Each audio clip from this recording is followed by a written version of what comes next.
This was such a game changer for me when I managed to do this.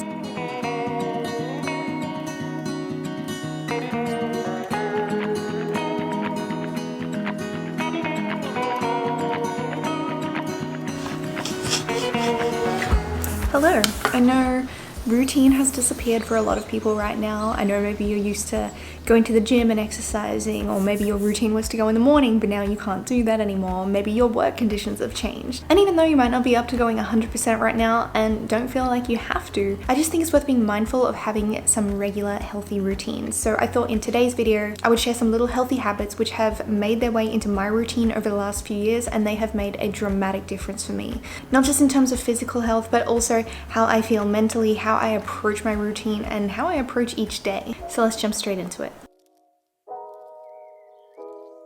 I feel like I've told you guys this before, but I honestly used to think that sleep was a waste of time. Sleep is often a really neglected part of people's health and well-being, and I know a lot of people think, yes, a majority is about like diet and exercise and working harder.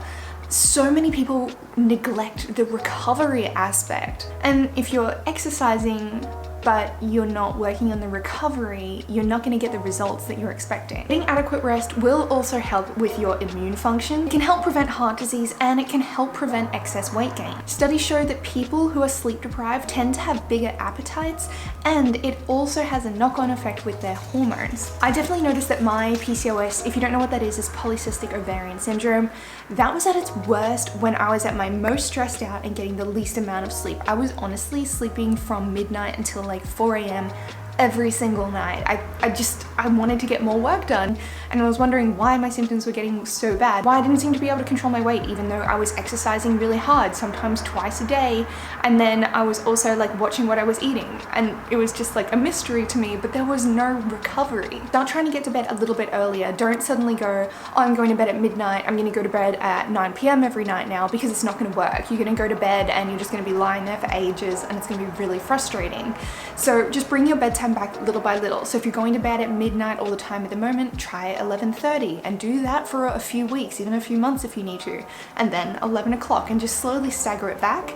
Also, if you can, swap out the electronics before bed. So instead of being on your computer or on your phone, swap to a book or do some drawing or do some journaling, something that's going to get you away from the screen and disconnect you from the apps.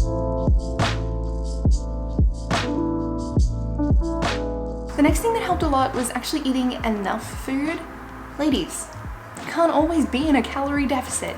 You can't always try to be losing weight. You can't always be trying to cut back on what you're eating. Think about the long term here. This was such a game changer for me when I managed to do this. There's going to be times where you want to eat more. There's going to be times where you want to be building muscle. And then there's going to be times where you can cut your calories back and cut your food down a little bit. If your calorie intake is too low, you may not be getting all the nutrients that your body needs. And your body's natural response to you cutting calories is going to be to down-regulate how much you burn. And one of the most simple ways that it likes to do this is by slowing down your NEAT. So NEAT is non-exercise activity thermogenesis. Think of things like, you know, when you're sitting on the couch and you're like, oh, I'll just pop up and clean the kitchen, or oh, I just feel like going for a little walk, or just fidgeting and moving around in general.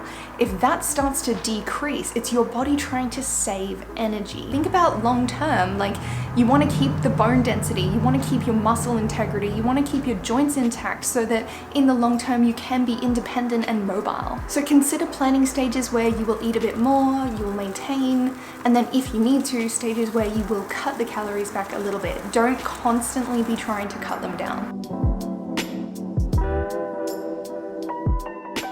Now we also want to try and eat a variety of different foods. Different foods provide different amounts of key nutrients. I'm sure many of you are aware of what macronutrients are. That's your main nutrients. So we're talking like fats, carbohydrates, and proteins. But it's actually your micronutrients, the vitamins and minerals, which are going to allow your body to process the macronutrients efficiently. I know it's easy to get stuck into eating similar things all the time. Like I was telling you guys about how I ate the same breakfast for like 4.5 months or something. In addition to that, when you expose yourself to lots lots of different foods, you're helping develop a healthy gut bacteria. There's two really easy ways to add more variety into your diet. The first one is to eat a little bit more seasonally, so buy what's available at that time in your region. Another easy way to do this is to pick one ingredient, a new ingredient that you've never tried before, every couple of weeks or so, and try to combine it into some dishes. So maybe it's purchasing an ingredient that you haven't heard much about or you don't know how to use. Jump online and look for recipes and see how you can include that in your cooking. Now, even with an excellent diet, sometimes it can be hard to reach the essential nutrients you need in a day. Some of this can be due to diet choices, and some of it also could be if you're slightly deficient in something. I wanted to thank Ritual for sponsoring today's video. Ritual is an easy way that you can help fill the nutritional gaps in your diet. I have seen this little bottle popping up lately in some of my vlogs and things like that, and it is because I have been using this now for months. I'm onto my third bottle. So this is the Ritual Essentials for Women. Have you ever taken a multivitamin or a vitamin and your stomach doesn't feel too great afterwards, especially if you take it on an empty stomach? This one, you can take it on an empty stomach. Now, it's not a supplement for food, but it can help fill in some of the gaps in your diet. The reason that I decided to start using the Ritual capsule is because instead of just jamming it full with heaps of different nutrients, like if you look at the ingredients labels on a lot of multivitamins, it contains like 20, sometimes 30 different vitamins, and in order to pack that many in, they're really underdosed. The Ritual Essential for Women is different. So it's only got 9 essential nutrients in it. They're all in the bioavailable form, which means your body can absorb them and use them quite quickly, and plus the dosages are brilliant. And the capsule is sugar-free and vegan certified. If you want to give them a go, I do have a code which you can use to get 10% off for the first 3 months, so I'll leave that linked in the description box for you guys. And it's just a small step that you can incorporate alongside with what you're eating to help create a healthy foundation for your body. Now, an odd thing that I'm going to recommend, particularly if you're someone who you find when you're weighing yourself, you can get a bit discouraged, or like you're weighing yourself too often. I've definitely heard stories of people weighing themselves like multiple times a day and things like that. Stop it. Swap it for taking pictures. A scale weight only tells us one small piece of the puzzle. There's so many things which can affect how much you weigh. How much water did you drink yesterday? How much sodium did you have yesterday? How much food is currently in your GI tract? Are you measuring at the same time of day? Are you measuring on the same type of flooring? Are you measuring with the same set of scales? Are you wearing the same clothes? And where are you at in your menstrual cycle? All of these things and more can affect how much you weigh. And weight doesn't always account for body composition changes, and I feel like it can be dangerous to base all your results off what you're seeing on a scale. Your progress pictures and the way your clothes fit you will tell you a much better story. You guys know I'm always going to pitch this, and it is meal prepping. The best way to save time, make sure that you're eating on track and you're eating the meals that you want to be eating, rather than, coming home feeling tired or stressed out and sitting down and ordering something. I have so many meal prep videos on my channel if you want some ideas, because some recipes don't last too long, so you really want to find recipes that are simple and meal prep friendly. So you can either store them in the fridge or in the freezer if they take up too much room in the fridge, and that way you've got your options on hand all the time. If you don't want to meal prep whole meals, you can just meal prep ingredients. Maybe you like having smoothies for breakfast. Chop up all the ingredients, put them in some containers or some bags, and store them in the freezer. Or maybe you get bored of having similar things on a weekly basis, so just prep some bare essentials. Maybe it's just roasting some trays of vegetables. Maybe it's cooking up your starchy carbohydrates so that you have some base ingredients prepared and ready to go. Now, this made a dramatic difference, and it is planning your exercise properly. I used to always think that you had to work harder. Do you remember me mentioning before that I was like exercising really hard, sometimes twice a day, and I felt like I was eating right, but I wasn't resting and I wasn't recovering? I was blindsided by the fact that I felt like I wasn't heading in the direction that I wanted to, and it got to the point where I was overtraining because I already had a high stress lifestyle at the time, and then add on to the fact that 5 or 6 days a week I was doing weight training, and then on top of that, I was also doing cardio multiple sessions a week as well. Sometimes you just need to let your body recover. Now, if you've never worked out regularly before, for the first 2, maybe 3 weeks, you'll be sore after your workouts. But if you are continuing to be sore, like I'm talking like can't walk up the stairs, just excruciating pain, sore, and you've been training for months, your programming is not correct and it's not suitable. You shouldn't always be sore from your workouts. If you incorporate a new movement that you haven't done in a while or you haven't done before, or you've added in something different or changed up your split a little bit, yes, some of that soreness will come back. And it's okay to be a little bit sore for maybe, that afternoon or the next day. It's just like a little bit. If you don't know how to structure a workout, download a guide. There's so many available. I'm not even just talking about paid ones, there's free ones everywhere. I gave away free copies of my HIIT guide a little while ago. I also have a workout booklet which you can do from home or one that you can do from the gym, and you can find them on my Eat, Run, Lift blog. If you are constantly in a lot of pain after your workouts, then your workouts aren't structured very efficiently, or you're not getting the recovery that you need to be getting. Now with your workouts as well, you want to make sure that you're improving. You don't want to come back in and do the same thing every single time. We want to make sure that we have what's called progressive overload, particularly if you're training in a gym. To progressively overload your workouts, we're looking at increasing either reps or weight lifted. An easy way to start increasing the amount of weight that you're lifting is to play with the tempo of your workout. So instead of just slamming the weights around as fast as you can, really slow down the movement, count to 2 to 3 seconds, pause at the bottom of a movement if you need to. If you're doing a movement extremely quickly, you may be relying on momentum to do some of the lifting for you.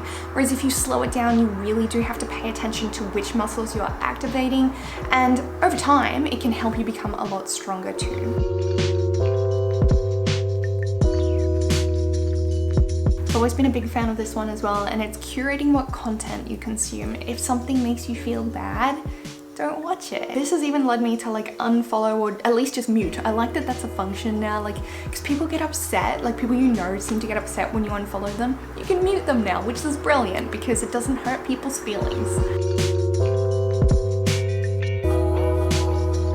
I know these last two are more lifestyle, healthy habits, but my final one is to stop multitasking. It used to be the point where I thought I could do 20 million different things at once, but honestly, unless you sit down and just slow down and do one thing at a time, you're not gonna do it as well. Focusing on one task at a time allows for higher levels of productivity. It can help lower your stress levels, and then in turn, you'll feel a bit happier. Some ways that I like to do this include, if I'm working on something really intensely, I like to put my phone into airplane mode.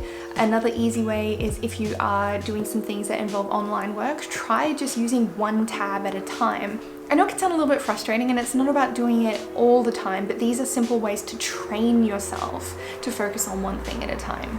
I also really love to do time blocking in my calendar, because I find that by planning things out and blocking in times for certain activities, I'll focus on just that activity because I know the other stuff is going to get done later when I've planned in time for that, rather than being oh, I need to do this, and then halfway through a task I think of something else and I switch focus. By running your day that kind of way, you're really going to end up in a super chaotic headspace. So really a key habit for me has been planning out my weeks on Sunday afternoons or Monday mornings, to make sure that I have my week set up in a way that I know all the work will get done and I don't have to rush and feel like I need to do all of it simultaneously. Anyway, these are just some simple activities that have impacted my life, basic behaviors that I've found have made a big impact and really helped me not only with my physical health, yes, my training is better because it's more structured, and yes, my regular food consumption is better because I'm meal prepping and making sure I've got good options there, but not only that, my mindset is so much stronger too, because I have these basic foundations laid out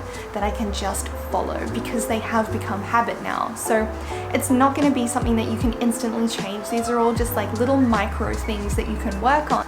So if you want to make a change, don't feel like you need to do all of these at once. I know I definitely didn't. Pick 1 to 2 things at a time to focus on. And that's how we make sustainable, lasting change, is by picking focus points, working through with them until they are down and they're solid, and then we pick the next ones. I hope you're well, and I hope you've been taking some time to slow down and look after yourself. Thank you for making it all the way through my video. I'm aware that sometimes I ramble. Feel free to jump on over and join me on Instagram at Rachel Aust. If you want to catch future uploads, hit the subscribe button, and I will catch you next time. Bye!